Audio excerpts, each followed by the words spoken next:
Bonjour, je suis Séverine Sigri, je suis la présidente fondatrice de la société Defimed, qui est une société qui développe des dispositifs médicaux implantables pour améliorer à la fois la délivrance de médicaments et avoir une approche plus physiologique de traitement des maladies.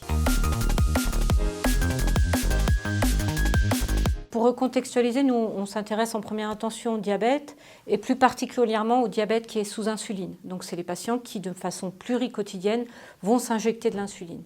Donc, notre objectif, c'est vraiment d'améliorer la qualité de vie des patients en enlevant ces injections pluriquotidiennes d'insuline et en remplaçant ces injections d'insuline par une approche plus physiologique de sécrétion d'insuline chez les patients. Donc il s'agit d'un dispositif médical implantable dans lequel on va placer des cellules qui vont sécréter de l'insuline en fonction du taux de sucre du patient. Il est complètement implantable, invisible chez le patient et il va contenir des cellules, c'est pour ça qu'on l'appelle le pancréas bioartificiel, qui en fonction du taux de glycémie des patients vont sécréter cette insuline. Alors, le dispositif, c'est une sorte de poche, un disque qui fait à peu près 8 cm de diamètre, très plat, il faut l'imaginer comme un CD. Implantable, c'est un acte chirurgical qui est assez simple, qui prend à peu près 15 minutes chez le patient, et complètement invisible. Ça, c'est vraiment un critère de demande du patient, c'est qu'on ne voit rien. Donc ce dispositif, il a 2 connecteurs qui vont permettre de vidanger ou de mettre les cellules quand elles ne fonctionnent plus, parce qu'on est quand même dans un environnement artificiel. Je rappelle, c'est du bio-artificiel. Donc on pourra changer les cellules quand elles ne fonctionneront plus, peut-être tous les 6 mois ou tous les ans. Ça, c'est des choses qui sont encore en phase d'étude. C'est un dispositif qui est biocompatible, mais complètement non résorbable. Il est fait à partir de thermoplastiques qui sont validés en termes d'implantation, de biocompatibilité. Et le but, c'est que ce dispositif, une fois implanté chez le patient, il soit considéré, je dirais presque, comme faisant partie de lui-même et qu'on puisse mettre ces cellules qui vont être à la fois permettre de sécréter de l'insuline en fonction du taux de sucre, mais aussi complètement protégées du système immunitaire du patient. Donc pas de traitement anti-rejet, le patient va complètement donc oublier sa maladie. Aujourd'hui, sur ce dispositif, on a atteint ce qu'on appelle les jalons clés.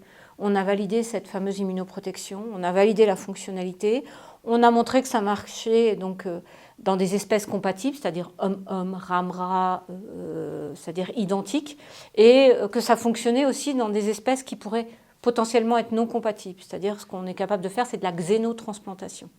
Et là, aujourd'hui, ces jalons sont atteints, il nous faut les cellules pour aller en clinique.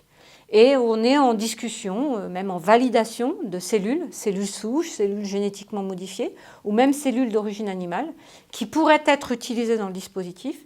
Et l'objectif, c'est de choisir le meilleur, de faire un partenariat stratégique pour rentrer en clinique avec ce dispositif. Donc d'ici à 2 ans, plan de préclinique validé, on devrait pouvoir rentrer en clinique et la cible principale, ça serait les États-Unis, parce que ce type d'étude clinique a déjà lieu aux États-Unis. Cellules souches, c'est encore peu fréquent en France. Mais il faut savoir qu'en Europe, on commence à bouger, notamment en Belgique. C'est une des autres pistes qui est ouverte pour l'entrée en phase clinique. C'est une des choses sur lesquelles on a déjà travaillé, c'est vraiment de cibler les pathologies. Alors c'est assez simple à expliquer où lequel il y a la déficience d'un facteur. Alors imaginez par exemple l'hémophilie, plus particulièrement l'hémophilie A qui nous intéresse.